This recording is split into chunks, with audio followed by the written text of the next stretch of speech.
তোমরা যারা জাতীয় বিশ্ববিদ্যালয়ে অনার্স ভর্তি পরীক্ষা 2025-26 আবেদন করেছো, তো তোমাদের অ্যাডমিট কার্ড এবং বেশ কিছু নির্দেশনা রয়েছে যেগুলো তোমাদের সবার জানা খুবই জরুরি। তুমি না জানলে তোমারই কিন্তু সমস্যায় পড়তে হবে শিক্ষার্থীরা। তো এই ভিডিওটা তোমাদের জন্য খুবই গুরুত্বপূর্ণ হতে যাচ্ছে। তো তোমাদের তো অ্যাডমিট কার্ডটা এরকম পাবে। তো অ্যাডমিট কার্ড কীভাবে ডাউনলোড করতে হয় এটা নিয়ে ভিডিও থাকবে আমার চ্যানেলে। তো অ্যাডমিট কার্ড পাওয়ার পর তোমাদের প্রথমে এখানে তোমার নামটা থাকবে, তোমার বাবার নাম থাকবে, তোমার মায়ের নাম থাকবে এবং তোমার জন্ম তারিখ থাকবে। অর্থাৎ এখানে তোমার প্রথমে তোমার ইনফরমেশন থাকবে, আর এ পাশে তোমার গ্রুপ থাকবে, তুমি কোন গ্রুপের শিক্ষার্থী। এরপরে যেটা রয়েছে তোমাদের অ্যাডমিশন টেস্টের রোল নাম্বার, যেটার মাধ্যমে যে টেস্টের রোল নাম্বারটা তোমাদেরকে লিখতে হবে, ভর্তি পরীক্ষা যে রোল নাম্বারটা এটা এই পাশে থাকবে। আর এটা হলো অ্যাপ্লিকেশন আইডি, অর্থাৎ তুমি যখন প্রাথমিক ভর্তির আবেদন করেছিলে তোমার যে অ্যাপ্লিকেশন আইডিটা দিয়েছিল এটা এখানে উল্লেখ থাকবে, আর এখানে তোমার ছবিটা উল্লেখ থাকবে শিক্ষার্থীরা। এবার রয়েছে তোমাদের অ্যাপ্লাইড কলেজ ইনফরমেশন, অর্থাৎ তুমি কোন কলেজে আবেদন করেছিলে সেই কলেজটা কিন্তু উল্লেখ থাকবে।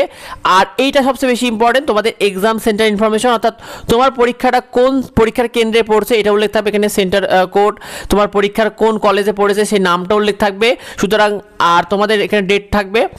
আর এরপরে তোমাদের এখানে দেখতে পাচ্ছ শিক্ষার্থীরা, তোমাদের এখানে অ্যাপ্লিকেন্ট যে সিগনেচার রয়েছে, অর্থাৎ তোমাদের একটা সিগনেচার বা সই করতে হবে, এটা কে A4 কাগজে প্রিন্ট আউট করে। দেখো নির্দেশাবলীতে প্রথমেই বলে দিয়েছে যে তোমাদের এই প্রবেশপত্রটা কিন্তু A4 কাগজে, দেখো A4 কাগজে অফসেট কাগজে প্রিন্ট করতে হবে। অর্থাৎ কম্পিউটারের দোকানে গিয়ে তোমরা A4 কাগজে এটা প্রিন্ট করে ফেলবে। প্রিন্ট করার পরে তোমাদের দেখো স্বাক্ষর করতে হবে এই অ্যাডমিট কার্ডের উপরে, তোমার নামটা তুমি লিখে ফেলবে। এরপরে রয়েছে যে তোমাদের যে ছবিটা আপলোড করেছো এই ছবিটা তুমি যদি পরিবর্তন করতে চাও, যদি পরিবর্তন করে ফেলো তাহলে কিন্তু এটা তোমাকে আর ভর্তি পরীক্ষা অংশগ্রহণ করতে দেওয়া যাবে না। অর্থাৎ যে ছবিটা দেওয়া আছে এই ছবিটাই কিন্তু তোমাদের কিন্তু নিয়ে এই অ্যাডমিট কার্ডটা নিয়ে তোমাদের ভর্তি পরীক্ষা দিতে যেতে হবে। এরপরে রয়েছে তোমাদের পরীক্ষা শুরু 3 দিন আগে, পরীক্ষা শুরু 3 দিন আগে তোমাদের আসন বিন্যাসটা দেখা যাবে, অর্থাৎ তোমার যে কলেজে সিটটা পড়ছে এই এক্সাম সেন্টার ইনফরমেশনে যে পরীক্ষা কেন্দ্রে। তো এই পরীক্ষার তুমি এখানে এই কলেজে গিয়েও তোমার পরীক্ষা শুরু 3 দিন আগে কলেজে গিয়ে তুমি তোমার সেন্টার অর্থাৎ তোমার কোন রুমে সিট পড়েছে এটা দেখতে পারবে, অথবা এই কলেজের যে ওয়েবসাইটটা রয়েছে এই কলেজের ওয়েবসাইটে গিয়েও তুমি কিন্তু তোমার কোন রুমে সিটটা পড়েছে তুমি এই অ্যাডমিশন রোল অনুযায়ী তুমি কিন্তু দেখতে পারবে শিক্ষার্থীরা। এরপরে রয়েছে তোমাদের দেখো শিক্ষার্থীরা, তো তোমাদের তোমার যে কেন্দ্রে অর্থাৎ তোমার যে কক্ষে আসন পড়েছে সেই কক্ষে যে বসতে হবে। 5 নম্বরে বলে তোমাকে পরীক্ষা শুরু 1 ঘন্টা আগে, অর্থাৎ তোমার পরীক্ষা 11টা শুরু তোমাকে 1 ঘন্টা আগে কিন্তু পরীক্ষা কেন্দ্রে উপস্থিত হতে হবে, এটা তারা বলেছে। আর আরম্ভ হওয়ার পর পরীক্ষা যদি আরম্ভ হয়ে যায় তাহলে কিন্তু তোমাদের পরীক্ষার কক্ষে প্রবেশ করতে দিবে না।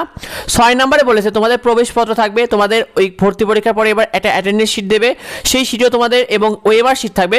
তোমাদের এই প্রবেশপত্র, অ্যাটেন্ডেন্স শিট এবং ওএমআর শিট প্রতিটাতে তোমাদের অভিন্ন স্বাক্ষর হতে হবে, অর্থাৎ তুমি এখানে যে সিগনেচারটা করবে ওই ওখানে যে ভর্তি পরীক্ষার অ্যাটেন্ডেন্স শিট এবং ওএমআর শিটও সেই একই সইটা করতে হবে।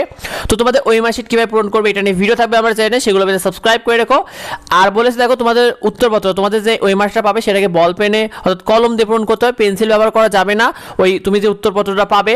আর তোমাদের বলেছে দেখো ভর্তি পরীক্ষার সময় তোমার প্রবেশপত্র অর্থাৎ তোমাকে এই অ্যাডমিট কার্ডটা তো তোমাকে A4 কাগজে নিয়ে যেতে হবে, সেই সাথে তোমার যে এইচএসসি যে রেজিস্ট্রেশন কার্ডটা রয়েছে এটার সাথে করে নিয়ে যেতে হবে। 9 নম্বরে বলেছে কোনো প্রকার কোনো ডিভাইস নিয়ে যাওয়া যাবে না। 10 নম্বরে বলেছে তোমার পরীক্ষা অর্থাৎ তোমার যে হলো পরীক্ষক বা যে শিক্ষকরা গার্ডে থাকবে তাদের সিদ্ধান্ত আসলে চূড়ান্ত হবে। এবং লাস্টে বলেছে যে তোমাদের ওএমআর শিটে কোনো প্রকার কোনো সাংকেতিক চিহ্ন বা মোবাইল নাম্বার লেখা যদি থাকে, অর্থাৎ তোমার যে ওএমআর শিটটা দেবে সেখানে যদি কোনো কিছু তুমি লিখে রাখো, মোবাইল নাম্বার তোমার দিয়ে রাখো, এক্ষেত্রে তোমার কিন্তু উত্তরপত্রটা বাতিল হবে। তো শিক্ষার্থীরা এই বিষয়টা খুবই জরুরি, তাই এই বিষয়টা বেশি বেশি করে তোমার বন্ধুদের মধ্যে শেয়ার করে দাও যাতে অন্যরা জানতে পারে। আর যদি কিছু জানা থাকে অবশ্যই ভিডিওতে কমেন্ট করো, তুমি নিয়মিত আপডেটগুলো আমাদের ইউটিউব চ্যানেলে পেয়ে যাবে, সেগুলো পেতে সাবস্ক্রাইব করে রেখো। দেখায় পরবর্তী ভিডিওতে, ধন্যবাদ সবাইকে।